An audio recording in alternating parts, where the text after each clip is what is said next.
कई लोगों के मुंह से सुना भी होगा आप लोगों ने, वो कहते हैं मैंने अपने बेटे को पढ़ाने में इतना पैसा लगाया है तो इतना तो दहेज चाहिए। दहेज दहेज दहेज, अरे जितना भाग्य में लिखा उतना ही मिलेगा। और दहेज से पेट भर जाएगा क्या? किसी का नहीं भरा। तुम्हारे भाग्य में ही नहीं है सुख पैसे का, ये छोरी कहां से ले आएगी, बहू कहां से लाएगी बताओ ईमानदारी से। और ये ले भी आएगी लाख 2 लाख 10 लाख 20 लाख, इससे जीवन निकल जाएगा। तुम्हारी बेटी नहीं है, इसके बेटी नहीं होंगी आगे, तब इसकी तकलीफ तुम्हें नहीं झेलनी पड़ेगी। मेरा अभिप्राय यह है, कर्म को कर्म की दृष्टि से देखो। जो तुम कर रहे हो वो तुम्हारा कर्म है, वो बीज है, आगे आके फसल के रूप में आपको काटना पड़ेगा। और जो आज तुम किसी की बेटी के साथ कर रहे हो, ये तुम्हारे साथ, तुम्हारी बेटी के साथ या और अगली जनरेशन को निश्चित भोगना पड़ेगा तुम्हारे कर्मों का फल। अब उस पे आ जाते हैं जिसकी बात हमने की, एक्स्ट्रा मैरिटल अफेयर की। अगर कोई रिश्ते में फंसा हुआ है, उसको लग रहा है कि उसको उसके साथ नहीं रहना है, छोड़ देना बेटर ऑप्शन है या उसको चीट करना सही है? चीट तो बिल्कुल भी नहीं करना चाहिए। कुछ लोग बच्चे की वजह से बंधे होते हैं। नहीं, मैं कह रहा हूँ बच्चे हैं तो तुम उसी में संतुष्ट रहो, बनो ब्रह्मचारी। तो इतने ही असंतोषी हो, एक से असंतुष्ट है तुम्हें, पर दूसरों को आते सुख देगो, ब्रह्मचारी बन जाओ ना, एक बच्चे को पालो। रात दिन दूसरों को गाली दे दे के दुख दे रहे हो, ऊपर से कहते हो आई लाइक ह्यूमैनिटी। लायर्स नहीं। बच्चों की माँ प्रेमी के साथ गई, फलाना पति वो 60 साल की अपनी समधिन के साथ में, वो लड़की को देखने आया था, वो अपनी समधिन के साथ चल। ये समाज है हमारा। Listen to me my dear, सदा सद्वादियों की प्रेमियों से प्रीत होती है, जिनका है चरित्रोज्वल बस उन्हीं की जीत होती है। माथे पे तिलक लगाने में तुम्हें क्यों संकोच है? हाथ में कलावा बांधने में तुम्हें क्यों संकोच है? अंग्रेजों की औलाद थोड़ी हम। जब वो कोई एग्जाम देने जाते हैं हमारे बच्चे, उनके कलावा काटते हैं, उनकी कंठी काट देते हैं, उनको कंठी नहीं पहनने देते। कौन से संविधान में लिखा है? कौन से संविधान में लगा है कि बच्चा कलावा पहन के नहीं जा सकता? या कलावा में कौन सा बम पिटाया जाएगा बताइए? सोच रहे हैं कि विदेशी चॉकलेटों को खा खा के हमारे बच्चे विश्वगुरु बना लेंगे। आई एम सॉरी टू से, हम ऐसे विश्वगुरु नहीं बन सकते। लिविंग रिलेशनशिप जैसे कानून हमारे देश में, कौन बाप कहेगा कि मेरी बेटी लिविंग रिलेशन? एक बाप बता दो मुझे, जिन्होंने कानून बनाया उनसे पूछवा दो, तुम्हारी बेटी के लिए तुम तैयार हो? स्वतंत्र मन वाला व्यक्ति भी समाज में नहीं चाहिए। नमस्कार, मैं नेहा राजपूत आप सभी का स्वागत करती हूँ सत्संग सीरीज में। आज हमारे साथ बहुत ही खास गेस्ट मौजूद हैं। उनकी बातें, उनका ज्ञान सभी लोगों की, बहुत सारे लोगों की जिंदगियां बदल देता है और बदल रहा है। जहां एक तरफ लोग सामाजिक मुद्दों पर खुलकर बात नहीं करते, हमारे आज के गेस्ट जो हैं वो हर मुद्दे पर खुलकर अपने विचार को रखते हैं और कोशिश करते हैं कि उनकी बातों से समाज में एक बदलाव आए। तो सबसे पहले स्वागत करते हैं देवकी नंदन ठाकुर जी महाराज का। राधे राधे महाराज जी। राधे राधे, बहुत बहुत धन्यवाद आपका। जैसा मैंने कहा कि बहुत सारे लोग बचते हैं सामाजिक मुद्दों पर बातचीत करने से, वहाँ आप एक तरफ आप मुखर होकर अपनी बात रखते हैं। तो अभी हाल में जो देखा जाए, बहुत सारी ऐसी चीज़ें हो रही हैं जो लोगों को व्याकुल कर दे रही हैं, और उसमें एक टॉपिक है दहेज प्रथा। दहेज को लेकर महिलाओं को, बेटियों को मारा जा रहा है। कई स्टेट से ऐसी खबरें आ रही हैं कि दहेज नहीं, पहले दहेज ले लिया, उसके बाद भी ससुराल वालों की डिमांड रही और उसके बाद बेटियों को प्रताड़ित किया गया, फिर मार दिया गया। उसके बाद माता पिता रोते हैं, परेशान होते हैं और समाज में मुद्दा आता है। दहेज जैसी प्रथा जिसको बहुत पहले ख़त्म हो जाना चाहिए, सनातन भी उसका सपोर्ट नहीं करती, अभी भी ये प्रथा चल रही है। इसका क्या कारण हो सकता है? उसके पीछे कारण यही है कि जो माँ बाप अपने बच्चों को पढ़ा लिखाते हैं, और जो बेटे को स्पेशली, उनको लगता है कि मेरे बेटे, कई लोगों के मुंह से सुना भी होगा आप लोगों ने, वो कहते हैं मैंने अपने बेटे को पढ़ाने में इतना पैसा लगाया है तो इतना तो दहेज चाहिए। दूसरा, कई लोगों के मुंह से आपने सुना होगा, कई व्यक्ति कहते हैं फलानी पार्टी आई थी, इतने तो लगा गई। तो हमने अपने बेटों को बेटा नहीं समझा, सामान समझ लिया है, बेचना है। तो सामान जब समझ लेंगे बेटे को और जब बेच देंगे तो फिर तो ये घटाव बढ़ाव, लाभ, प्रॉफिट, हानि, ये सब होगा। लेकिन हमको लगता है शास्त्रों के विरुद्ध जाकर जो व्यक्ति ऐसे आचरण कर रहे हैं वो दुख पा रहे हैं। कहीं बेटियों का मर्डर हो रहा है, कहीं बेटों का मर्डर हो रहा है। आप देख रहे हैं लड़कियां भी मर्डर कर रही हैं पतियों का, और मोस्टली दहेज के लिए या गृहस्थ के अनेक झमेलों के कारण बच्ची को भी, जैसे अभी 2 केस हुए बड़े बड़े, और वो ये बहुत समाज को डराने वाले हैं। और ये 1-2 केस नहीं है, ऐसे केस समाज में बहुत हो रहे हैं, लेकिन बताए कुछ जाते हैं। ऐसे न जाने इस देश में कितने केस हो रहे होंगे। जानते क्या है? ये है लैक ऑफ रिलीजियस नॉलेज। व्यक्ति दायित्व तो नहीं समझना चाहता, और समझना चाहता है तो उसे निभाना नहीं चाहता। और जब व्यक्ति दायित्व को निभाएगा नहीं तो ये घर में प्रॉब्लम आएंगी। हमारी रामायण सिखाती है कि पति को कैसा होना चाहिए, हमारी रामायण सिखाती है पत्नी को कैसा होना चाहिए, बहू कैसी होनी चाहिए, सास कैसी होनी चाहिए, ससुर कैसा होना चाहिए। ये रामायण सिखाती है, महाभारत सिखाती है, लेकिन हमारे बच्चों को ये ज्ञान है क्या? हमारे बच्चों को ज्ञान दिया जाता है मात्र और मात्र हाउ टू अर्न मनी, पैसा कैसे कमाया जाए। ये जब चीज़ें सिर्फ पैसे पे ही सारी चीज़ें केंद्रित हो जाएंगी तो आज सारे रिश्ते बर्बाद हो रहे हैं। आप लोगों के चैनलों पे तमाम चीज़ें आती हैं, बूढ़ी माँ को इतना पीटा बेटे ने, उसको मार दिया, किसके पीछे? मकान के पीछे। तो ये आज़ादी के बाद से जो हमारा देश जिस दिशा में गया है, जिस दिशा में, मेरे हिसाब से वो ठीक नहीं। एक तरफ तो यहाँ उसी का दुष्परिणाम है, ये उसी का दुष्परिणाम है। दाऊरी तो जैसे ले रहे हैं, और कुछ लोग ऐसे होते हैं जो कहते हैं कि माता पिता को नहीं देना चाहिए, या जब बच्चियां मर जाती हैं वो पहले अपने फैमिली से कंप्लेन कर रही होती हैं कि मुझे सताया जा रहा है, प्रताड़ित किया जा रहा है घर में। कुछ माँ बाप ऐसे होते हैं जो कहते हैं उसको सहो, उसको बर्दाश्त करो। देखो, पहली बात तो मैं आपके चैनल के माध्यम से ये कह दूं, किसी भी बच्ची को सुसाइड नहीं करना चाहिए। किसी भी व्यक्ति को एक दूसरे जिसके साथ आप पार्टनर हो उसका मर्डर नहीं करना चाहिए।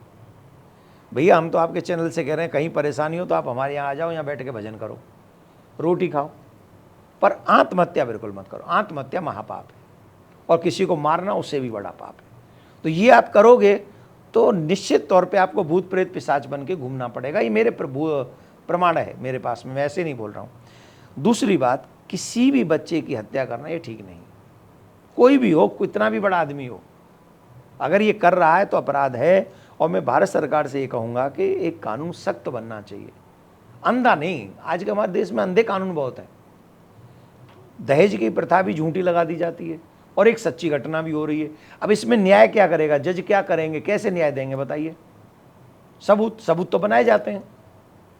सत्य देखकर क्यों नहीं न्याय हो सकता? सत्य देखो, घटनाओं के क्रम को समझो, सत्य समझो, तब उसके साथ न्याय होगा, तब ये अपराध रुकेंगे। सबूतों के आधार पर न्याय देते रहे, हम गारंटी से कहते हैं इस देश में कभी ये अपराध नहीं रुकने वाले। एक चीज़ है, जैसे मैंने जो कहा कि माता पिता कहते हैं कि शादी के बाद बेटी का ससुराल ही उसका घर होता है, तो बहुत जब लड़कियां कंप्लेन करती हैं तो माताएं, उनके घर वाले कहते हैं कि वहीं रहो, वो तुम्हारा ससुराल है, उस समय वो रोक देते हैं। क्या सनातन इस तरीके की चीज़ें नहीं कि बेटी वापस आ रही है, उसको वापस बुलाए, अगर उस घर में उसको परेशानी हो रही है, क्यों माँ बाप रोकते हैं उनको? देखिए, सनातन धर्म की बात यह है कि समय समय के हिसाब से, परिस्थितियों के हिसाब से परिवर्तन होता रहता है हमारे धर्म में। कहीं तपस्या थी तो कहीं यज्ञ थी, कहीं उपासनाएं थी, अब सिर्फ नाम जप है कलयुग में। तो हमारे यहाँ समय के हिसाब से बदलते रहते हैं। ये कन्वर्ट होना, परिवर्तित होना, ये सिर्फ हमारा ही धर्म सिखाता है, समय के परिस्थितियों के हिसाब से। अब अगर बेटी ये कह रही है कि मैं यहाँ अनकंफर्टेबल हूँ, टू मच अनकंफर्टेबल हूँ, तो उस कंडीशन में माँ बाप को चाहिए कि उस बच्ची को 2-4 दिन अपने घर लाएं, समझें, स्पेशली माँ समझे। और यहाँ पर एक और बात मैं इंक्लूड कर दूँ, बच्चियों के घर तोड़ने में भी माँ का ही हाथ है। ये मैं एक धर्म के पद से कह रहा हूँ, वैसे नहीं कह रहा हूँ, सामाजिक तौर पे इसको गलत न समझें। माँ क्या है, बात बात पे उसको सिखाती रहती हैं, तो वो न करें। लेकिन जब ऐसी कठिन परिस्थिति हो तो उसको बुलाएं, अपने पास बैठा लें और उससे पूछें कि प्रॉब्लम क्या है। तो फिर उस प्रॉब्लम का अगर हल नहीं निकल रहा है तो बच्ची को वापस मत भेजो। जान की कोई भी रिस्क न माँ को लेनी चाहिए, न पिता को लेनी चाहिए। तो ये करना चाहिए, और हमारा धर्म इसको एक्सेप्ट करेगा, ऐसा थोड़ी करना। एक और कारण है, जैसे कभी कभी होता है कि लोग जानते हुए भी रिश्ते में बहुत तनाव है, वो उस रिश्ते में रह रहे होते हैं, या बोलते हैं कि ईगो क्लैशेस भी काफ़ी हम देखते हैं कि रिश्ते में हो रहा होता है। तो मैरिड लाइफ में ईगो आ जाना, ये क्या सही है? लाना चाहिए या नहीं लाना चाहिए? आप एक ईगो किस बात का है? क्योंकि आपने अपना समझा ही नहीं, आपने ज़बरदस्ती 7 फेरे ले लिए। अपनों के बीच में तो ईगो रहता नहीं, अपनों के बीच में तो ईगो रहेगा नहीं, और जिसको आप अपना नहीं समझोगे उनके बीच में ईगो रहेगा। अपने तो हमारे यहाँ सनातन में शंकर भगवान और माँ पार्वती ऐसे ग्रस्त हैं जिनकी पूजा पूरा सनातनी जगत करता है, पूरा जगत करता है। सती माँ जिद कर रही हैं कि मैं अपने पिता के यज्ञ में जाऊंगी। शंकर भगवान ने प्यार से समझाया कि देखो देवी, वैसे तो पिता के यहाँ बिना बुलाए जा सकते हैं, लेकिन जहाँ हमसे कोई द्वेष मानता हो वहाँ नहीं जाना चाहिए, बिना बुलाए नहीं जाना चाहिए। सती माँ बोली नहीं नहीं मैं तो जाऊंगी। तो शंकर भगवान जिद तो नहीं की, लड़ाई तो नहीं की, फाइट तो नहीं किया। शंकर भगवान ने ये तो नहीं कहा तुम जाके दिखाओ मैं तुमको देख लूँगा। आजकल का बच्चा यही करता है। तुझे दो में से एक को चुनना पड़ेगा, या तो अपने बाप को चुन या मुझे। क्यों भाई, बाप भी उसका है, तुम भी उसके हो, वो दोनों को ही चुनेगी ना। तो ये परिस्थिति आ क्यों रही है? नासमझी के कारण, अधैर्य के कारण, और ये धैर्य न होना जो आजकल बच्चों में क्या है, गंभीरता नहीं है, सहन नहीं करना चाहते। वो सब चाहते हैं कि मेरे अनुसार दुनिया चले, मैं किसी के अनुसार न चलूं। ये गलती है। गृहस्थ चलाने के लिए मैं हमेशा कथाओं में कहता हूं, जो सहता है वो रहता है। सहना मतलब बेटी को भी है, सहना मतलब पति को भी है। दोनों सहनशील होने चाहिए। छोटी छोटी घटनाएं हो जाएं तो थोड़ी सी फाइट कर लो, नो प्रॉब्लम, सभ्य फाइट कर लो, और शाम को दोनों एक गाड़ी में बैठ के जाओ, कॉफ़ी सेंटर जाओ, कहीं जाओ, जाके थोड़ा सा जमुना जी के तट पे चले जाओ, वहाँ बैठ के एक दूसरे को फ्लावर दे के उस चीज़ को उसी समय रफा दफा करो, क्योंकि वो आप ही की पत्नी है, वो आप ही का पति है। जितना लंबा इसे करोगे उतनी कोई भी लड़ाई लंबी होगी, वहाँ वो खाई बनती चली जाएगी, और वही एक दिन इस ऐसी घटनाओं का एक मार्ग बन जाती है। ये जो सोशल मीडिया है, तो कह सकते हैं कि क्या सोशल मीडिया एक कंपैरिजन कल्चर जो होता है कि एक दूसरे से लोग कहते हैं उसके फलाने के पति ने तो, या उसकी पत्नी ऐसी है, उसका पति ऐसा है, क्या ये कल्चर भी मैरिड लाइफ को ख़राब कर रहा है? सबसे ज़्यादा कल्चर जो ख़राब कर रहा है, जिसे कोई नहीं बोल रहा है, क्या है वो? जिसे बोलना चाहिए, वो है व्हाट्सएप यूनिवर्सिटी। ये जो व्हाट्सएप यूनिवर्सिटी है, ये बड़ी ख़तरनाक हो गई है। अब हम कॉलेजों में जाते हैं, स्कूलों में जाते हैं, वहाँ हमारे फ्रेंड्स होते हैं, ठीक, और हमारी शादी हो गई किसी से, और शादी में यह बात लड़की लड़के की नहीं कर रहा, मैं तो जेन जी की बात कर रहा हूँ जी। अब उसमें कोई भी आ जाओ। अब शादी हो गई तो शादी होने के बाद भी हम उनके टच में हैं, और किसी न किसी दिन तो वो पति या पत्नी उस मैसेज को पढ़ ही लेंगे, जो कि आपके गृहस्थ के लिए ठीक नहीं है। अब ये कौन निभाएगा इस ड्यूटी को, कि अगर मैंने वहाँ मेरी मित्रता रही है या हसबोल में कोई जैसा भी जी। तो उसके बाद जब मैं शादी के बंधन में बंधने जा रहा हूँ तो वहाँ तो मुझे पवित्रता रखनी पड़ेगी, चाहे पति क्यों ना हो। अगर मुझे वहाँ पवित्रता रखनी है तो मुझे वो सब ब्लॉक करना पड़ेगा, और पत्नी के साथ मुझे प्योर रहना पड़ेगा। ये चीज़ें जब तक नहीं आएंगी, यूनिवर्सिटी जो है व्हाट्सएप यूनिवर्सिटी, वो हमारे घरों को तोड़ रही है। उसमें बहुत अभी आप लोग कितनी न्यूज़ चलाते हैं, शादी के 4 दिन बाद प्रेमी के साथ गई, जी। 4 बच्चों की माँ प्रेमी के साथ गई, फलाना पति वो 60 साल की अपनी समधिन के साथ में, वो लड़की को देखने आया था वो अपनी समधिन के साथ चल। ये समाज है हमारा, इस समाज का हम निर्माण कर रहे हैं, और दुर्भाग्य से हम ऐसे लोगों को अपने समाज में एक्सेप्ट कर रहे हैं। हमारे यहाँ जो पहले कोई ऐसी घटना होती थी कभी कभार, तो लोग उसको अपने गांव से बाहर निकाल देते थे कि ये हमारे गांव में, हमारे समाज में नहीं रहेगा। क्यों? जिससे दूसरा व्यक्ति ऐसा ना करे। आजकल क्या हो रहा है, आजकल ऐसे लोगों को बड़े प्यार से लाइक्स मिल रहे हैं। इसका मतलब है कि हम दूषित समाज का निर्माण कर रहे हैं, और ये जो सोशल मीडिया है ये उसमें अहम भूमिका निभा रहा है। अगर इस पर कंट्रोल नहीं किया गया, निश्चित तौर पर ये हमारे घरों को बर्बाद कर देगा। जैसे विदेशों में हो रहा है वो हमारे यहाँ भी होगा। अगर उसे रोकना है तो मैं फिर कह रहा हूँ, रामायण और गीता का, भागवत का साथ लेना ही पड़ेगा। ये कॉन्वेंट स्कूल हमारे बच्चों को बर्बाद कर रहे हैं, हमारी बच्चियों को, हमारे बच्चों को बचपन से ही ऐसी कल्चर में डाल रहे हैं जहाँ पर वो बहुत बुरे रास्ते पे जा रहे हैं, ऐसा मैं मानता हूँ।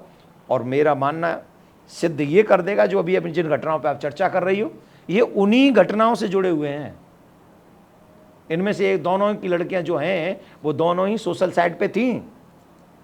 तो यानी कि सोशल मीडिया पर होना एक कारण होता है इंसान का ऐसे अपने रिश्ते को ना अपना पाना, या ससुराल को ना अपना पाना। सोशल मीडिया में रहो, लेकिन घर में भी रहो, गृहस्थ में भी रहो। मैं भी गृहस्थ में हूँ, मेरा भी सोशल मीडिया है। मैं गृहस्थ में हूँ, पर मैं समाज की, मैं धर्म की, मैं युवाओं की, मैं यूथ की बात कर रहा हूँ। मैं डांस की बात तो नहीं कर रहा हूँ। मैं डायलॉग्स तो गंदे गंदे माँ बहन की गाली तो मैं नहीं दे रहा हूँ। फिर वहाँ कमेंट्स तो मुझे गंदे नहीं आ रहे, यू आर वेरी हॉट और यू आर फलाना ढिमका, ये तो मुझे नहीं आ रहे। तो मेरा मतलब ये है कहने का कि मैं सोशल मीडिया पे रहूं, पर ये याद रखूं कि मैं गृहस्थी हूं, चाहे वो पुरुष हो या लड़की, उसे याद रखना चाहिए। और आज तो आप जो कर रहे हो जवानी के जोश में, वो ठीक है। कल जब आप वृद्ध हो जाओगे, कल आपके बच्चे जब वो सब देखेंगे, क्योंकि वो तो वहाँ रहने वाला है, तब क्या होगा? उनके प्रति भी तो मेरी रिस्पॉन्सिबिलिटी है। अब प्रॉब्लम यह है कि मेरी लाइफ है, मैं चाहे जो करूं। जो लोग ऐसे जीते हैं कि मेरी लाइफ है, मैं चाहे जो करूं, नहीं, आप समाज का हिस्सा हैं। आपके शहर में सिंह को खुला नहीं छोड़ा जा सकता, छोड़ दें? क्यों नहीं छोड़ दें? वो भी इसकी लाइफ है। सिंह को छोड़ देते हैं आपकी लाइफ में, शहर में। क्यों कहते हो खतरनाक सीन, क्यों कहते हो? जी। क्योंकि समाज में सिंह नहीं चाहिए। वैसे ही स्वतंत्र मन वाला व्यक्ति भी समाज में नहीं चाहिए। समाज के जो दायरे हैं, कानून है, समझ, एक दूसरे के प्रति रिस्पॉन्सिबिलिटी है, मेरे हिसाब से वो होनी चाहिए और उसको साथ में लाइफ जीनी चाहिए। सोशल मीडिया यूज करो, मीडिया यूज करो, पेपर पे यूज करो, ऐसा यूज करो कि तुम्हारे माँ बाप का भी नाम गर्व से ऊंचा हो तुम्हारे चक्कर में। ये तो आपने कुछ ऐसे सजेशन दिए जो लोगों को मानने चाहिए। एक और पहलू है इसका, कुछ लड़कियां एक्चुअल में परेशान होती हैं, वो घुट रही होती हैं, पेरेंट्स से हेल्प नहीं मिलती, कहीं से उनको हेल्प नहीं मिलती। उन लड़कियों के लिए जैसे आपने कहा कि आपके आश्रम आ सकती हैं, इसके अलावा क्या वो सुसाइड कर लेती हैं? इसके अलावा क्या उनको रास्ता अपनाना चाहिए? सुसाइड किसी भी समस्या का समाधान नहीं है। ये जो जीवन है अनमोल है। एक उंगली कट जाए आप दोबारा नहीं लगवा सकते हो। भगवान ने इतना सुंदर शरीर दिया, आप इसके सुसाइड कर लोगे? क्यों करोगे? लाख गुना बेटर है कि उससे अलग रहकर आप अपना पर्सनल जीवन शुरू कर दो। मम्मी पापा सपोर्ट नहीं कर रहे तो कोई बात नहीं, फलाना कोई सपोर्ट नहीं कर रहा, नहीं बात, अपने आप जाओ, अपने पैरों पे खड़े हो। तुम इतने पढ़े लिखे तो हो कि इतना तो कमा ही सकते हो कि तुम्हारा पेट भर जाए, और इस लायक भी नहीं हो तो इस समाज में ऐसी बहुत संस्थाएं हैं जो संस्थाएं तुम्हें सुसाइड करने से रोकती हैं। उनके साथ जुड़ के तुम और लोगों की लाइफ सुधारो, वो तुम्हें सपोर्ट करेंगी। हम जैसे लोग हैं, बैठे हैं, आप महाराजों के पास चले जाओ और उनके पास में जाओ जो तुम्हारे उस मर्डर वाले, सुसाइड वाले विचार को, थॉट को समाप्त कर सकें। वो जाना चाहिए, रास्ता तुम्हें अपनाना है और गुस्से में कोई निर्णय नहीं लेना। मैं आपके माध्यम से कह रहा हूँ, जितनी भी जेन जी है, गुस्से में कोई निर्णय नहीं लेना, कोई निर्णय नहीं लेना। गुस्से में जितने भी निर्णय होते हैं वो रॉन्ग होते हैं। शांति से बैठो, ठंडा पानी पियो, चिंतन करो, मनन करो, उसके बाद अपनी लाइफ का निर्णय लो। सुसाइड किसी भी समस्या का समाधान नहीं है। हमारी भाषा में, ब्रज भाषा में समझोगे तो हम तो झुकेंगे, बातें लाख गुना चौय। घर छोड़ के बाबा जी आ जाओ और भजन करो, कम से कम भजन करने के काम तो आओगे, मरने का क्या लाभ है? बहुत अच्छी बात कही महाराज जी ने। तो जितनी भी लड़कियां, अगर आपको लग रहा है कि कोई ऑप्शन नहीं है, महाराज जी के घर के दरवाजे, इनके आश्रम के दरवाजे आपके लिए घर के नहीं खुले, आश्रम के दरवाजे खुले, आश्रम के दरवाजे खुले, आप जरूर आ सकती हैं। लेकिन हाँ, अपने आप को अकेला फील ना करें और सुसाइड जैसी चीज़ें तो बिल्कुल ना करें। महाराज जी, एक और चीज़ है, हमने डाउरी और सुसाइड और महिलाओं की तो बात की, एक और एंगल है। आजकल लोग छोटी छोटी बातों पर उनका एंगर बहुत ज़्यादा आता है, तो क्या कह सकते कि इंसान इमोशनली खाली होता जा रहा है? मोबाइल के चक्कर, ये मोबाइल भी एक बहुत बड़ी समस्या है। इन सब चीज़ों की वजह है ये जितनी भी समस्या है ना। आज बच्चा आलसी हो रहा है, आज बच्चा क्रोधी हो रहा है, चिड़चिड़ा हो रहा है, इसके पीछे कौन है? मोबाइल। लेट नाइट तक मोबाइल चलाना हमारी लाइफ के लिए सबसे डेंजरस है। और ऐसे साइंटिस्ट बोल रहे हैं, मैं नहीं बोल रहा हूँ, साइंटिस्ट बोल रहे हैं, बड़े बड़े वीडियो यूट्यूब पे पड़े हुए हैं। लेकिन मैं यहाँ फिर भी कहूँगा, इंटरनली स्ट्रॉन्ग आप क्यों नहीं है जानते हो? इंटरनली स्ट्रॉन्ग आप भोजन से नहीं होते, भोजन से सिर्फ आपका शरीर स्ट्रांग होता है, लेकिन इंटरनली स्ट्रांग होते हो आप सत्य से, उस सत्यनारायण भगवान के स्मरण से। आज जितने भी सत्यवादी लोग हैं जो भजन करते हैं, ये जो माला है ना, साधारण माला नहीं है। अगर एक माला में हम एक मंत्र भी जप लें तो वो मुझे अंदर से स्ट्रांग करता है, मेरी आत्मा को स्ट्रांग करता है। और जब मेरी आत्मा स्ट्रांग होती है तब मैं सुसाइड और ये नेगेटिव वाले कांड नहीं सोचता। तब मैं सोचता हूँ कि अगर मेरे सामने समस्या है तो इसे फाइट कैसे करूँ। ये है स्ट्रांगनेस। भोजन से आपका शरीर स्ट्रांग होता है, भजन से आपकी आत्मा स्ट्रांग होती है। और आज हिंदुओं में एक प्रॉब्लम है कि वो नाम का सहारा नहीं ले रहे हैं, वो ज्ञान का सहारा नहीं ले रहे हैं, वो आर्टिफिशियल लोगों का सहारा ले रहे हैं, आर्टिफिशियल सिस्टम्स का सपोर्ट ले रहे हैं, जिसके कारण वो आर्टिफिशियल सिस्टम का सपोर्ट लेते लेते स्वयं आर्टिफिशियल बन गए हैं। और इसलिए उनके डिसीजन ऑलमोस्ट रॉन्ग हो रहे हैं, इसलिए वो डीपली प्रॉब्लम में जा रहे हैं, डिप्रेशन में जा रहे हैं।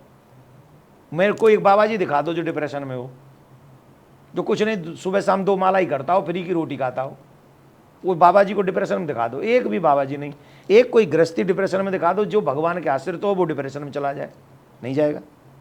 ये नाम जब आपको डिप्रेशन में नहीं जाने देगा, आपको रास्ते दिखाएगा, वो अंदर से स्ट्रॉन्ग कर देगा। मुसलमानों के बच्चे इंटरनली स्ट्रांग हैं, क्रिश्चियनों के बच्चे इंटरनली स्ट्रांग हैं क्योंकि किसी को बाइबल का, किसी को कुरान का सपोर्ट है। हमारे बच्चे इंटरनली वीक हैं, क्यों? हमारे पास कोई आत्मबल नहीं है, हमारे पास गीता का ज्ञान नहीं है, रामायण का ज्ञान नहीं है। इसके चक्कर में हम डिप्रेशन में, और आप डाटा निकलवा लीजिएगा, सबसे ज़्यादा सुसाइड करने वाले हिंदू बच्चे, सबसे ज़्यादा डिप्रेशन में हिंदू बच्चे, आप निकलवा के देख लो। और इसके जिम्मेदार हैं कॉन्वेंट स्कूल, जो हमारे बच्चों को बर्बाद कर रहे हैं। इसके लिए आधुनिक ज्ञान बहुत ज़रूरी है। सनातन परंपराएं उन बच्चों को रामायण गीता का सहारा, राम कृष्ण का चरित्र, सीता मैया का चरित्र, सावित्री का चरित्र, सती का चरित्र बताना बहुत जरूरी है। सती में कितनी सामर्थ्य है, यमराज से भी अपने पति के प्राण ले आएगी एक सती, पतिव्रता स्त्री। कॉन्वेंट में कहते तुम इनके साथ बॉलीवुड के सॉन्ग पे नाचो, क्या होगा? इंटरनली कमजोर तो हो ही जाएंगे। टीचर्स भी सुरक्षित नहीं रख रहे अपने स्टूडेंट्स को। टीचरों की भी तमाम न्यूज़ सुन ली है हमने आपके चैनलों पे, जी है कि नहीं? तो कैसे हमारी बच्चियां कहाँ सुरक्षित हैं? बिना सनातन के, बिना धर्म के, बिना ज्ञान के हमारे बच्ची हों या बच्चे, कोई सुरक्षित नहीं। तो उन्हें बहुत जरूरी है सत्य को स्वीकार करें, यानी अध्यात्म की तरफ जाने की जरूरत है। वो ज्ञान लें। मैं ये नहीं कह रहा हूं कि आधुनिक मॉडर्न एजुकेशन छोड़ दें, नहीं। Science with Sanatan, Gita with computer, simple thing, science with Sanatan, computer with Gita. आप कभी डिप्रेशन में चले जाओ तो हमें जिंदा गाड़ देना। नहीं महाराज जी, आपकी जरूरत है लोगों को, नहीं, देश नहीं, को। पर ये चीजें हमारे समाज को, हमारे पदाधिकारियों को, हमारे नेताओं को समझनी चाहिए ना। हम लोग वो उसी लकीर को पीटे जा रहे हैं, सांप निकल गया लकीर पीट रहे हैं। हमारे बच्चे अंग्रेजी जानना चाहिए। अरे जाने, कोई बात नहीं, पर रामायण भी तो जाने। क्यों हम कह रहे थे सनातन बोर्ड की बात कर रहे थे, कृष्ण भूमि की बात अभी भी क्यों कर रहे हैं, सनातन बोर्ड की बात क्यों कर रहे हैं? सनातन बोर्ड बनेगा तो हमारे बच्चों को science with Sanatan modern Gurukulam बनाकर आज का भी आधुनिक ज्ञान देंगे और पुरातन ज्ञान भी देंगे, एक तब हमारा भारत विश्व गुरु बनेगा। अब हम सोच रहे हैं कि विदेशी चॉकलेटों को खा खा के हमारे बच्चे विश्व गुरु बना लेंगे। आई एम सॉरी टू से, हम ऐसे विश्व गुरु नहीं बन सकते।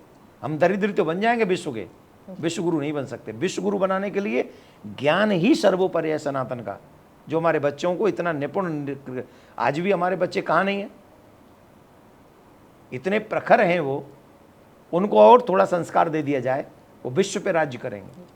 बहुत सारे लोग ऐसा समझते हैं कि जब कोई बाबा आते हैं और वो गेरुआ वस्त्र पहने होते हैं तो वो कहते हैं सिर्फ भगवान का नाम लो। लेकिन यहाँ आपने सुना कि महाराज जी ने एक बात बहुत अच्छी कही कि आप कॉन्वेंट में भेजो, आप उनको मॉडर्न लाइफ सिखाओ, लेकिन साथ ही साथ आप उनको अध्यात्म से भी जोड़ो, रामायण का भी पाठ पढ़ाओ। साइंस विद सनातन एक बहुत ही अच्छी चीज़ बोली, तो आपको भी अपनी लाइफ में अपनाना चाहिए। इमोशंस की बात कर रहे थे महाराज जी, एक और चीज़ है कि आजकल हम देखते हैं कि लोग मर्डर तक कर दे रहे हैं और उनके अंदर गिल्ट नहीं होता है।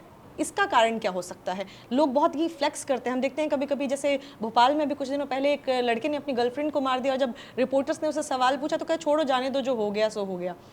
और भी ऐसे किसी ने किसी की मुंडी काट दी, ऐसे दिखा रहे हैं और वो पूरा फ्लेक्स कर रहे हैं। उनके चेहरे पर शिकन नहीं होती, गिल्ट नहीं होता, लोग इतने बड़े बड़े क्राइम कर देने के बाद भी। इसका कारण क्या हो सकता है? इसके पीछे भी मॉडर्न एजुकेशन ही है। इतना बेशर्म बना दिया लोगों को, इतना संवेदनहीन बना दिया लोगों को। उनकी दृष्टि में दो ही चीजें, me and my family, me and my money. इस चक्कर में वो किसी के प्रति भी कोई भी वफादारी नहीं कर रहे हैं। अभी क्या है, जैसे तेजाब से अटैक कर देते हैं लोग, एसिड अटैक करते हैं, या बच्चियों को परेशान करते हैं, उनके पीछे गोली भी मार दी, फरीदाबाद में एक को गोली मार दी थी। क्यों कर रहे हैं ऐसा? क्योंकि उन्हें धर्म की नॉलेज ही नहीं है। क्यों कर रहे हैं? क्योंकि उन्हें दूसरों के प्रति संवेदना ही नहीं है। और आज हमारे समाज में संवेदना नहीं है।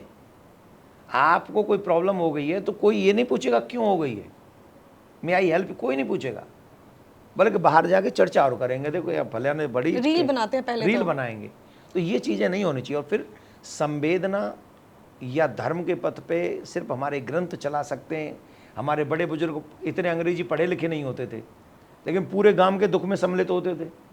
अब ये जो पढ़े लिखे इंजीनियर घूम रहे हैं, डॉक्टर घूम रहे हैं, वकील घूम रहे हैं, या फलाना ढिमका जो भी पढ़े लिखे घूम रहे हैं, ये अपनी माँ की बीमारी होने पर भी हॉस्पिटल लेके जाने में ड्राइवर को कह देते अरे ले जाना जरा, मैं आता हूँ। और वो गांव के अनपढ़ लोग पूरे गांव में कोई बीमार पड़ जाता था तो वो सब लोग जाते थे कि अरे हम लेके चलेंगे, हम लेके चलेंगे, कोई बात नहीं, चल हम साथ।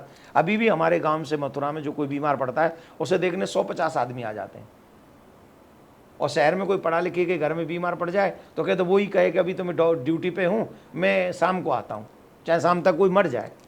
तो ये संवेदनहीनता कॉन्वेंट के स्कूल, ये जो एजुकेशन सिस्टम है वो सिखा रहा है। इस पे काम की चीज़ें इसमें से भी ले लें, लेकिन ग्रंथों के माध्यम से मानव धर्म जो वर्णन किया गया, मानव धर्म क्या है कोई जानता ही नहीं। हम लोग ये आजकल के युवा बच्चे कहते हैं हम तो सबसे बड़ा मानते हैं मानव धर्म। है क्या मानव धर्म भाई? मानव धर्म किसको कहते हैं? किसी को गोली मारने को मानव धर्म कहते हैं? किसी के लूटपाट करने को मानव धर्म कहते हैं? या किसी अनमैरिड बच्ची को होटल ले जाना ये मानव धर्म है? किसी बच्चे को शराब पिलाना मानव धर्म है? किसी को गाली देना मानव धर्म है? क्या है मानव धर्म? जिस मानव, तुम कहते हो हम हिंदू धर्म को नहीं मानते, फलाने धर्म मत मानो, पर मानव धर्म को तो जानो। अगर मानव धर्म को कोई जान जाएगा तो संवेदनाएं बढ़ेंगी। अगर मानव धर्म को मान जाएगा तो डिप्रेशन से दूर जाएंगे। अगर मानव धर्म को मान लेगा तो वो किसी का मर्डर नहीं कर सकता। और वही मानव धर्म है सनातन धर्म, जिसे ये लोग समझते नहीं है। हमारा धर्म कहता है किसी को दुख मत दो। शास्त्र कहते हैं अष्टादश पुराणेषु व्यासस्य वचनद्वयम् परोपकाराय पुण्याय पापाय परपीडनम। परहित सरिस धर्म नहीं भाई, पर पीड़ा सम नहीं अधमाई। जो दूसरों को सुख देता है उसके बराबर पुण्य नहीं है, जो दूसरों को दुख देता है उसके बराबर कोई पाप नहीं है। यही तो मानव धर्म है। तुम रात दिन दूसरों को गाली दे दे के दुख दे रहे हो, ऊपर से कहते हो आई लाइक ह्यूमैनिटी। लायर्स कहीं। महाराज जी आपका स्टाइल बहुत अच्छा है लोगों को समझाने का। एक और चीज़ मैं जानना चाहूँगी, क्या एंगर को कंट्रोल नहीं कर पाना आध्यात्मिक कमजोरी है? बिल्कुल। देखो क्रोध, एक और बात बताएं, क्रोध खत्म नहीं करना है, क्रोध को कंट्रोल कर। आपको क्रोध आ रहा है तो आपको यह भी पता होना चाहिए क्रोध कहां आना चाहिए और कहां नहीं आना चाहिए। समय पे क्रोध ना आना भी पाप है। उदाहरण दूं, जी। द्रौपदी का वस्त्र खींच रहा दुशासन, पितामह भीष्म मौन, द्रोणाचार्य मौन, कर्ण मौन, धृतराष्ट्र मौन, क्रोध नहीं आया उनको। तो पाप है कि पुण्य? पाप है। उस पाप का दंड मिला कि नहीं मिला? जी। देश पे, धर्म पे और बहन बेटियों पे अगर विपत्ति आ रही हो और उस समय भी किसी को क्रोध ना आए तो वो पापी हैं, वो पापी हैं। और कोई व्यक्ति एक्सीडेंट हो गया, कोई दुखी है, कोई रोगी है, उस पर कोई पैसा नहीं है, कोई भूखा है और उस पर दया ना आए, वो भी पापी है। सनातन को जानना इसीलिए जरूरी है, आप समझ सके कि मैं क्या करूं और क्या न करूं। They are teaching only how to earn money, they don't know how to live life. Sanatan teaches you how to live life. Most important question क्या है? जीवन जीना, कैसे जीवन जीना, या कैसे पैसा कमाना। ये तो कोई भी सीख लेता कैसे पैसे कमाना। जो पढ़े लिखे नहीं है वो उनसे ज़्यादा कमा रहे पढ़े लिखों से, कसम से। जितने टॉप पे बैठे हैं ना लोग, वो डिग्री अंगूठा छाप ही है। मोर हैं, अच्छे भी पढ़े लिखे हैं, लेकिन मैं ये नहीं कह रहा पढ़ना लिखना नहीं चाहिए, पढ़ना लिखना चाहिए, लेकिन सबसे पहले संस्कार होने चाहिए, मानव की सेवा करना आना चाहिए। अगर वो गुण है तो हमको लगता है बहुत अच्छा है। वो गुण नहीं है इन लोगों में, आजकल के पढ़े लिखे लोगों में। तो वो सिर्फ और सिर्फ अपनी टाई लगा के समझते हैं कि हम हो गए बालिस्टर। तो टाई लगा ली इसका मतलब तुम ऑलरेडी गुलाम हो मेरे देश का। ये ड्रेस कोड नहीं है tie. I am not against कि तुम टाई लगाओ, तुम कोट पहनो, जो करना है, लेकिन माथे पे तिलक लगाने में तुम्हें क्यों संकोच है? हाथ में कलावा बांधने में तुम्हें क्यों संकोच है? अंग्रेजों की औलाद थोड़ी हम तो बलिदानियों की औलाद हैं जिन्होंने अपने प्राण देकर इस देश को स्वतंत्र किया है। वो कौन सा कोर्ट में रहता था बताओ जिसने बलिदान दिया है? एक का नाम बताओ जो कोर्ट में रहता हो, और तुम कोट पहन के खुश। और मुझे तो एक बात बड़ा बुरा लगा कि जब वो कोई एग्ज़ाम देने जाते हैं हमारे बच्चे, उनके कलावा काटते हैं, उनकी कंठी काट देते हैं, उनको कंठी नहीं पहनने देते। कौन से संविधान में लिखा है? कौन से संविधान में लगाया कि बच्चा कलावा पहन के नहीं जा सकता? या कलावा में कौन सा बम फिट है जाएगा बताइए? हम ईमानदारी से बताओ भाई कैमरा वाले भाई, इसमें बम फिट हो सकता है? या कंठी में काऊ को बम फिट है जाएगा? ये सरासर सनातन का अपमान करते हैं, बच्चों को एकदम डिमोनाइज करते हैं उनको, जो नहीं करना चाहिए। आप भारत में रह रहे हो, भारत में रह के सनातन का सम्मान नहीं कर रहे हो और फिर सोच रहे हो भारत विकास करेगा। नहीं करेगा विकास। सनातन के साथ भारत बढ़ेगा तो सनातन का, भारत का विकास होगा। और ये संस्कार हमारे बच्चों में आने चाहिए। और मैं इसके टोटल अगेंस्ट हूँ कि एग्जाम के समय अगर कोई कलावा काटता है तो वो महापाप कर रहा है, कंठी उतरवाता है वो महापाप कर रहा है। और जो भी ऑफिसर ये कर रहे हैं उनके बच्चों को भोगना पड़ेगा। आप देखना, ये मैं साफ नहीं दे रहा हूँ, मैं पुराण का प्रमाण दे रहा हूँ इस बात को। आप श्राप ही दे दीजिए, कुछ डर जाए कम नहीं से मैं कम। साफ नहीं दे रहा हूं, उनके बच्चे भोगेंगे। आप देख लेना, वो खुद तो भोगेंगे ही, साथ में उनके बच्चे भोगेंगे। और जो इन ऑफिसरों को प्रेरित कर रहे हैं वो स्वयं भोगेंगे। आप उनको संस्कारी बना नहीं सके। धर्माचार्य मिलजुल के बेचारे उनको संस्कारी बनाते हैं, तिलक लगवाते हैं, तुलसी पहनवाते हैं। 1-8% कुछ अच्छे बन रहे हैं, उनके आप एग्जाम में जाने से पहले कंठी उतरवा रहे हैं। कौन से नरक में ठौर मिलेगा बताओ। तो जो लोग पहनते हैं, शर्म की बात नहीं है, आप खुलकर आप अपने धर्म की चीज़ों को अपनाइए, तिलक लगाइए, आप मौलिक कलावा बांधिए, आप ज़रूर नहीं बांधिए। देखिए, तिलक लगाएगा तो उसकी शक्ल दिख रही है कि नहीं?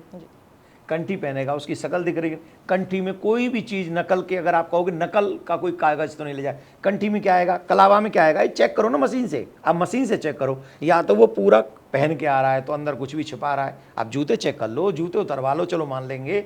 सॉक्स उतरवा लो, मान लेंगे। बेल्ट चेक कर लो, मान लेंगे। और जो कपड़े उपड़े चेक करने उनमें हो सकता है छिपा ले, वो मान लो। अरे भाई, तिलक में क्या ले जा रहा है, कंठी में क्या ले जा रहा है, कलावा में क्या ले जा रहा है, इसमें क्या छिपा है? पहले तो तुम ही छिपा के दिखाओ इसमें कुछ। आप सरासर सनातन का अपमान कर रहे हैं। और इस पे जो लोग मौन है ना कहीं अपराध हमसे भी हो रहा है। एक और टर्म है गुरुजी, महाराज जी की, लोग बोलते हैं मैं एथिस्ट हूँ, मैं नास्तिक हूँ। और आजकल कुछ पढ़े लिखे लोग इसको बहुत ही फ्लॉन्ट करते हैं कि मैं नास्तिक हूँ, मैं एथिस्ट हूँ, मैं नहीं मानता भगवान में, मैं नहीं मानता इन चीज़ों में, मैं नहीं मानता रिचुअल्स में। क्या ये सही है? क्या इस तरीके की चीज़ें कैसे उनको बदला जाए, उनकी सोच को बदला मैं जाए? सोच नहीं बदल सकता, आप किसी की सोच नहीं बदल सकते। जो नास्तिक होता है ना वो बड़ा आस्तिक होता है। उसको लगता है नास्तिक वाला इजी रास्ता है, इसमें सुबह नहीं उठना पड़ेगा जल्दी, इसमें स्नान नहीं करना पड़ेगा, इसमें बिना नहाए धोए हम खा सकते हैं, इसमें भगवान के आगे भी 5-10 मिनट, इजी रास्ता है वो आलसियों का रास्ता है। मैं नास्तिक हूँ, यहाँ तो तुम कर लोगे नास्तिक को, वहाँ कैसे करोगे नास्तिक को? और नास्तिक हो तो फिर नास्तिकों की अलग व्यवस्था है वहाँ पे। वो जो कहते हैं कि I don't believe in God, वही हुए ना नास्तिक, उनकी अलग व्यवस्था है। तो उनको वो भोगने दो, हमें क्या फ़र्क पड़ना है। लेकिन हाँ, भक्ति पथ पे चलना बड़े दिल वालों का काम है। उन्हें अपने समय में से ठाकुर को समय देना पड़ता है। उन्हें अपने भोग में से पहले, खाने से पहले ठाकुर जी को भोग लगाना पड़ता है। उन्हें सुबह जल्दी उठना है, उन्हें व्यवस्थाएं करनी है। जैसे सुहागिन श्रृंगार करती है अपने पति के लिए, वैसे ही भक्त भी श्रृंगार करता है अपने भगवान के लिए। तो उसमें तो समय लगेगा ना।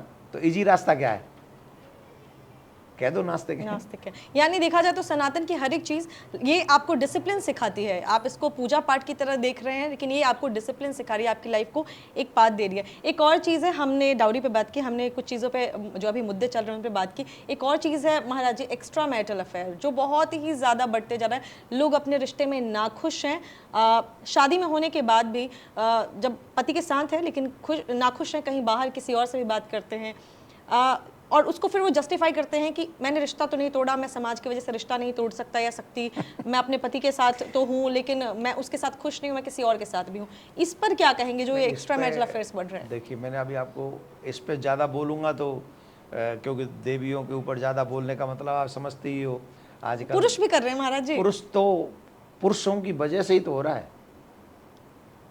अकेली स्त्री क्या करेगी? ये पुरुषों की वजह से हो रहा है। पुरुषों ने ही उन्हें वो रास्ते दिखा रहे हैं पुरुष। और हमने तो और भी बड़ी बड़ी बातें सुनी हैं, आपके न्यूज़ चैनलों पे ही सुनते रहे। मुझे आदत है सुबह शाम, सुबह उठ के एक बार न्यूज़ सुनना और रात को सोने से पहले न्यूज़ सुनना, क्या हुआ पूरे देश विदेश में, ये समझने के लिए।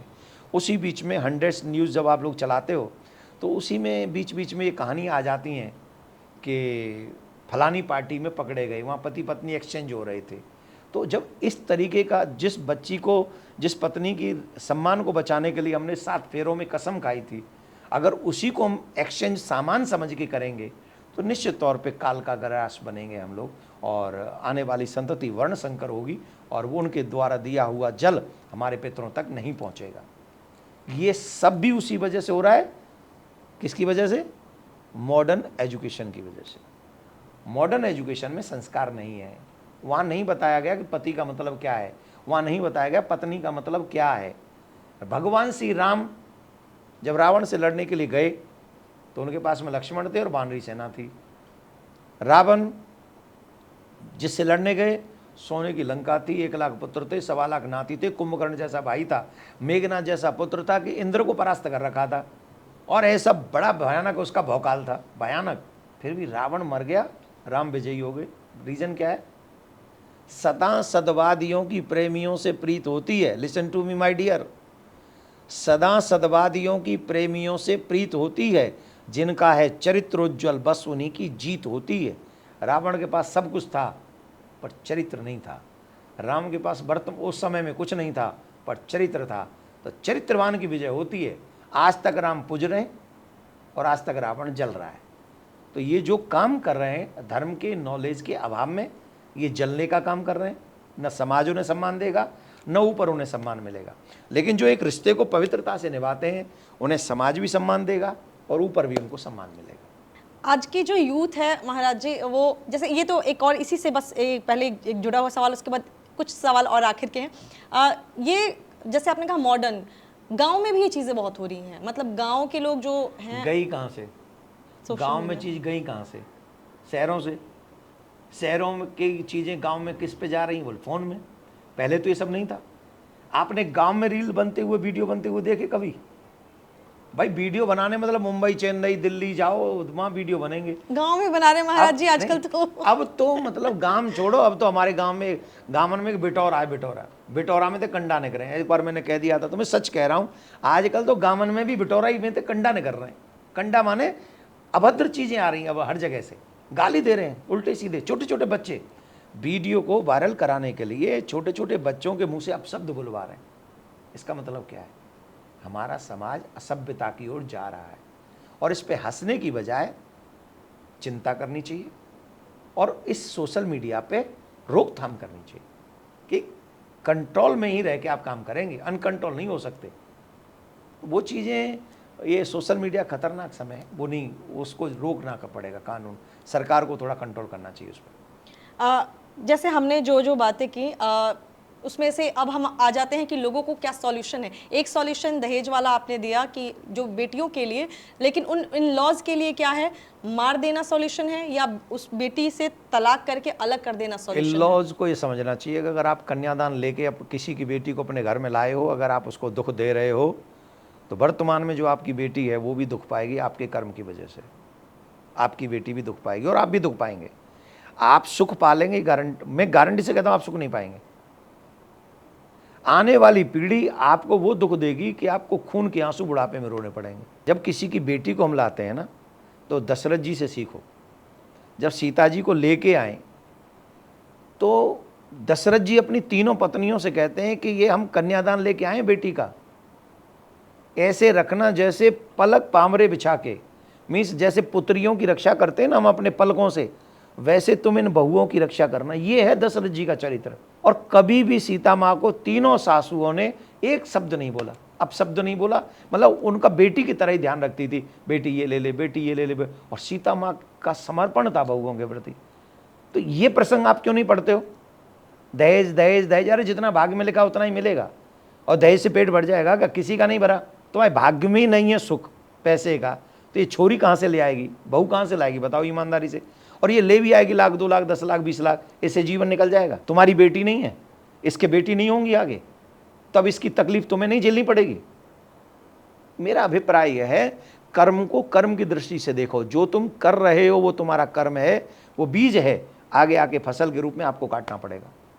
और जो आज तुम किसी की बेटी के साथ कर रहे हो, ये तुम्हारे साथ, तुम्हारी बेटी के साथ, या और अगली जनरेशन को निश्चित भोगना पड़ेगा तुम्हारे कर्मों का फल। अब उस पे आ जाते हैं जिसकी बात हमने की, एक्स्ट्रा मैरिटल अफेयर की। अगर कोई रिश्ते में फंसा हुआ है, उसको लग रहा है कि उसको उसके साथ नहीं रहना है, छोड़ देना बेटर ऑप्शन है या उसको चीट करना सही है? चीट तो बिल्कुल भी नहीं करना चाहिए। कुछ लोग बच्चे की वजह से बंधे होते हैं। नहीं, मैं कह रहा हूं बच्चे हैं तो तुम उसी में संतुष्ट रहो, बनो ब्रह्मचारी। जब इतने ही असंतोषी हो, एक से असंतुष्ट है तुम्हें, पर दूसरों कहां से सुख देगो? ब्रह्मचारी बन जाओ ना, एक बच्चे को पालो। क्यों भागना है? भागना इसलिए है क्योंकि मन नहीं कंट्रोल में है। मन कंट्रोल में होता तो जय के संग सुख में न रहते। भाई मैं आपको वो नहीं बोलूंगा जो आपको प्रिय लगे, मैं वो बोलूंगा जो आपके लिए अच्छा हो या समाज के लिए अच्छा हो। तो मैं वो नहीं बोल सकता हूं जो एक सिर्फ कंटेंट बन के रह जाए। कंटेंट नहीं, जीवन को सच्चाई के रास्ते पे लेके जाओ। अगर आपने किसी के साथ 2 साल 3 साल 4 साल बिताए, उनसे एक बच्चा हुआ और उसके बाद में आपकी अनबन है, तो ठीक है, तुम उस कमरे में सो, तुम इस कमरे में सो, पूरी ड्यूटी निभाओ, बचा हुआ जीवन बच्चे के साथ निकालो। और कोई भी उस बच्चे को ये ना कह दे कि तेरी मम्मी का एक्स्ट्रा अफेयर चल रहा है, तेरे पापा का एक्स्ट्रा अफेयर चल रहा है। वो नीच शब्द उन बच्चों को न सुनने पड़े, इसके लिए अपने बच्चे के लिए अपना पूरा जीवन बलिदान करो और प्रेम से एक ही घर में रहो। बच्चों को दोनों मिले, मम्मी पापा, चाहे साथ में कमरे में ना रहे, लेकिन घर में दोनों साथ में रहें और धर्म के साथ में जीवन जिवाओ। कोई क्या बुराई है? नहीं है ना। इंद्रियों पर कंट्रोल नहीं है, रह ही नहीं सकते, रह ही नहीं सकते। इसके लिए संयम चाहिए, कंट्रोल चाहिए, डेडिकेशन चाहिए, धर्म का ज्ञान चाहिए। इसके लिए चाहिए कि अगर ये हमने नहीं ये गलत किया तो हम भी दुख पाएंगे और हमारी बच्चे भी दुख पाएंगे। आज जब माँ बाप करते हैं तो बच्चे किससे सीखते हैं? आज जो माँ बाप तुरंत तलाक ले लेते हैं, ये कभी नहीं सोचते कि ये बच्चा क्या सीखेगा मुझसे। आप तो तलाक ले ही रहे हैं, साथ में आपने एक और तलाक तैयार कर दिया बच्चे का। वो भी ये निश्चय कर ले, मतलब सीखेगा तो समझेगा आप ही से, तो वो सब तैयार होगा कि मैं भी, जब मेरी पत्नी या मेरा पति नहीं मानेगा, मैं भी अलग हो सकता हूँ। मेरे माँ बाप भी हुए हैं। तो आपने अगले जनरेशन में वो गलत चीज़ें डाल दी हैं। तो अगर कोई मुझसे पूछेगा तो मैं यही कहूँगा कि अगर तुम दोनों में आपस में प्रेम नहीं है तो व्यवहार के तौर पे एक साथ रहो, लेकिन एक्स्ट्रा अफेयर मत करो, या फिर छोड़ दो एक दूसरे को। क्यों छोड़ दो? बच्चे हैं। अच्छा, अगर कोई कष्ट नहीं है, अगर कोई मतलब मारपीट नहीं है, अगर कोई ऐसी बहुत बड़ी प्रॉब्लम नहीं है, तो साथ में रहो।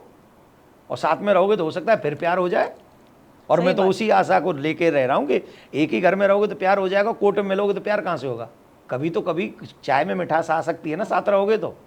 और कोर्ट में मिलोगे तो वहाँ तो बस फीस चल रही है। महाराज जी, इन्हीं सब चीज़ों को देखते हुए, इतनी टॉक्सिक कल्चर को देखते हुए, एक ऐसा ग्रुप भी है जो शादी करने को तैयार नहीं है। कहता है, लड़कियां कहती हैं अक्सर कि अरे शादी करेंगे तो शायद यही हाल हो जाता, जब ऐसी कोई खबर आती है, इससे अच्छा तो हमने शादी नहीं की। कुछ लड़के कहते हैं अरे शादी करते तो शायद नीले ड्रम में मिलते, तो अच्छा है हमने शादी नहीं की। क्या उनका ये सोचना सही है? ये ठीक नहीं। अगर तुम्हारी बार को तुम्हारे मम्मी पापा ये सोच लेते तो तुम ये सोचने लायक ही नहीं रहते। जैसे तुम कह रहे हो हम शादी नहीं करें, सभी थोड़ी नीले ड्रम में, हम भी तो बैठे हैं रेड ड्रेस में। हम तो नहीं, आप भी नहीं हैं। आप कहाँ फांसी के फंदे पे हैं, हम कहाँ नीले ड्रम में। एक दो घटनाएं घटती हैं जीवन में, उसको हम उदाहरण नहीं बना सकते। बहुत सारे ग्रस्त ऐसे हैं जो सुखी जीवन जी रहे हैं, बच्चों के साथ जी रहे हैं। अरे जब बच्चे का चेहरा देखते हैं, दुनिया भर के दुख कट जाते हैं, एक क्षण में नष्ट हो जाते हैं, भूल जाते हैं ऑफिस में क्या हुआ, एक प्यारे से बच्चे की स्माइल देख के। तो इसमें सुख भी बहुत है, बहुत आनंद है। एक बात मुझे याद आ रही थी, आप कुछ कह रहे थे कि शादी नहीं करेंगे, ऐसे रहेंगे। तो शादी नहीं करेंगे, अच्छी बात है, ब्रह्मचर्य का पालन करो, फिर फ्रेंड नहीं होना चाहिए आपके। यानी आप शादी नहीं करना चाहते तो महाराज जी का सजेशन है आप ब्रह्मचर्य पालन करें, लेकिन इधर उधर कुछ भी ऐसी नहीं, लिविंग रिलेशन मत रहिए। वो आप ये चाहते हैं कि मैं शादी तो नहीं करना, लेकिन लिविंग रिलेशनशिप में रहना, ये रॉन्ग है। अगर आपको शादी नहीं करना, इट्स योर चॉइस, लेकिन तब आपको क्या चाहिए? ब्रह्मचर्य पालन करो। पूरे आजीवन ब्रह्मचर्य पालन करके किसी भी पुरुष, किसी भी स्त्री का स्पर्श किए बिना भगवान का स्मरण करो, आपको परमात्मा का साक्षात दर्शन हो जाएगा। अगर कंट्रोल है तो इतना कंट्रोल करो। प्रॉब्लम जानते हैं क्या है? रिस्पॉन्सिबिलिटी से भागते हैं, बाकी का सब चाहिए, उस पर कंट्रोल करो पहले। जब आपको कुछ चाहिए तो उसकी रिस्पॉन्सिबिलिटी है, उस रिस्पॉन्सिबिलिटी को निभा सको तब कुछ की तरफ जाओ। यही धर्म सिखाता है। और अफसोस इसीलिए है कि हमारे बच्चों ने इस चीज़ को, हमारी सरकारों ने वो दिया नहीं है, जिसके कारण हमारा समाज गलत रास्ते पे चल। लिविंग रिलेशनशिप जैसे कानून हमारे देश में, कौन बाप कहेगा कि मेरी बेटी लिविंग रिलेशन? एक बाप बता दो मुझे, जिन्होंने कानून बनाए उनसे पूछवा दो, तुम्हारी बेटी के लिए तुम तैयार हो? या तो उनकी बेटी नहीं होंगी जिन्होंने कानून बनाया, या फिर वो बाप ढंग के नहीं होंगे। बेटी बेटी होती है। अगर 100 जन्म में 100 बार बाप को मरना पड़े एक बेटी के सम्मान के लिए, वो बाप 100 बार अपने सर कटवा लेगा, लेकिन बेटी के सम्मान पे हाथ नहीं आने देगा। ये सिखाएंगे हमारे बच्चों को, ये सिखाएंगे। ये हमारी बच्चियों की इज्जत को दांव पे लगवा रहे हैं। लिविंग रिलेशनशिप जैसा कानून भारत में, मेरे जैसे व्यक्ति तो, मेरे नहीं, जो असली सच्चे बाप होंगे, भाई होंगे, चाचा ताऊ होंगे, माँ होगी, वो बर्दाश्त नहीं करेगी। ये ज़बरदस्ती कानून बना के ठोक दो, फिर बच्चे क्योंकि उस उम्र से निकल रहे हैं, उस उम्र में माँ बाप की बातें अच्छी नहीं लगती, उन्हें फ्रीडम चाहिए, उस समय माँ बाप उनको दुश्मन लगते हैं, और जब बाद में 36 टुकड़े हो जाते हैं, जब बाद में अब वो एसिड अटैक हो जाते हैं, जब बाद में प्रॉब्लम्स हो जाती हैं, तब तक बहुत देर हो जाती है। तो क्या महाराज जी एक ऐसा कह सकते हैं कि गवर्नमेंट के कुछ रूल्स या कुछ लॉज जो हैं या जो गवर्नमेंट कुछ कुछ उनको फेवर कर रही है, ये भी एक रीजन गलत है है। समाज में ऐसी चीजों के बिल्कुल बढ़ने है, की? बिल्कुल है। जब सरकार पैसे दे के केस लड़वाए तो केस तो लड़ेगा ही। उसके बाप का तो पैसा नहीं जा रहा, मेरे बाप का पैसा नहीं जा रहा, मैं तो 500 केस कर दूं, करूंगा ही। तो गवर्नमेंट को भी ये सोचना है, जुडिशरी को भी ये सोचना है, न्याय कहाँ से मिलेगा। अपराध बढ़े ऐसे कानून न बने, अपराध मिटे ऐसे कानून बने। लिविंग रिलेशनशिप जैसा भारत में, हम अमेरिका नहीं है ना, हम यूके थोड़ी हैं। यूके में, अमेरिका में चले जाओ, वहाँ पे समुद्र के बीच पे चले जाओ, वहाँ पड़े ही रहते हैं सब नंगे पुंगे। वहाँ तो उन्हें कोई ज़रूरत नहीं उन लोगों की। वहाँ थोड़ी चाहिए रामायण ले लो, माला ले लो, तुलसी ले लो, ऐसे पहन के बैठ जाओ। वहाँ का कल्चर है वो, पर हमारा कल्चर वो नहीं है। हम भारतीय हैं, हम राम कृष्ण की वंशज हैं। तो राम कृष्ण ऐसे नहीं थे लिविंग रिलेशनशिप वाले। फॉर योर काइंड इन्फॉर्मेशन, अगर श्री राम और श्री कृष्ण से लोगों को 3 चीजें सीखनी हो, क्या सीख सकते हैं उनके जीवन से, रिश्तों के को ध्यान में रखते हुए? राम जी से सीखना हो तो पत्नी व्रत और आज्ञाकारी पुत्र, और कृष्ण से सीखना हो तो देश और धर्म की रक्षा बाई हुक और बाई क्रुक। कैसे भी करनी पड़े, देश और धर्म की रक्षा करनी चाहिए। धन्यवाद। राधे श्याम। जितनी भी बातें हमने की उसका क्रक्स यही था कि रिश्तों को बचाने के लिए बहुत सारी बातें हमने की। तो बस जाते जाते आप अगर हमारे व्यूअर्स के लिए कुछ ऐसे टिप्स दें जिससे कि उनके रिश्ते, या कुछ ऐसे सजेशन दें जो उनके रिश्तों को बचाए, समाज के लिए, सोसाइटी के लिए, जो बहुत ज़रूरी है। 2-3 ऐसी चीज़ें जो आप उनको बता दें। देखो, सबसे पहली बात तो मैंने ये जो पूरी चीज़ें की हैं वो मैंने एक सनातनी होने के नाते की हैं। इसमें पर्सनल किसी से कोई संबंध नहीं है, ठीक है। आप इसे लर्न करने का प्लान कीजिए। दूसरी एक और चीज़ सीखिए आप। पहली, जो भी रिश्ते हमको मिले हैं वो हमारे प्रारब्ध के अनुसार मिले हैं। जिनका हमें कुछ लेना देना रहता है धर्म के अनुसार, वही हमारे रिश्ते में आते हैं, ठीक है। अगर ये रिश्ते में यहाँ नहीं निभाए, बीच में ही छोड़ के चले गए, तो फिर अगले जन्म में भी यही मिलने वाला है। कसम से यही मिलने वाला है, हमारे पुराण यही कहते हैं, ठीक है। दूसरी बात, आप जिसके साथ में रह रहे हैं उनके प्रति भी आपका दायित्व है। वो आपका क्या दायित्व, उसे आप निभाने का भरकस प्रयास कीजिए। तब तक कीजिए जब तक आपके जान है, ठीक। सुसाइड किसी भी समस्या का समाधान नहीं, किसी भी समस्या का समाधान सुसाइड नहीं। तीसरा, चौथा, देश और धर्म और नेक्स्ट जनरेशन, ये हमारी अनमोल संपत्तियां हैं। देश और धर्म और नेक्स्ट जनरेशन के लिए अपने प्राण भी दांव पर लगाने पड़े तो लगा देना चाहिए। ये सब चीज़ें, और ये बच्चे कब बचेंगे, थोड़ा सा रामायण का ज्ञान, थोड़ा सा गीता का ज्ञान, थोड़ा सा सत्संग उनके कान में डालते रहो। जितना तुम्हें आता है उनको बताते रहो। उस ज्ञान से वो स्ट्रांग होंगे। और एक माला ओम नमो भगवते वासुदेवाय की नित्य अपने बच्चों से करवा लो, सिर्फ एक माला। वो तुम्हारे बच्चे को डिप्रेशन में नहीं जाने देगा। मैं लिख के दे रहा हूँ, लिख के दे रहा हूँ मैं आपको। आपका बच्चा एक माला भी ओम नमो भगवते वासुदेवाय करेगा, वो कभी डिप्रेशन में नहीं जाएगा। फिर करना क्या है, माथे पे तिलक, गले में कंठी, हाथ में कलावा, मुख में भगवान का नाम। यही है सच्चे सनातनी की पहचान। जय श्री राम। तो हमारे साथ महाराज जी थे, बहुत अच्छी बातें की हमने, बहुत सारे मुद्दों पर खुलकर चर्चा की। जैसा मैंने कहा था कि आप मुखर होकर अपनी बात रखते हैं। बहुत ही कीमती समय आपने हमें दिया और मैंने बहुत ज़्यादा आपको परेशान भी किया एक क्वेश्चन करके। तो बहुत बहुत शुक्रिया आपका। कोई भी महाराज जी से सवाल हो आप कमेंट सेक्शन में लिख सकते हैं। जो भी बातें आपको लगी कि बहुत अच्छी हैं उनको जीवन में अपनाइए। मिलती हूँ आपसे अगली वीडियो में, तब तक खुश रहें, ख्याल रखें। नमस्कार। राधे राधे।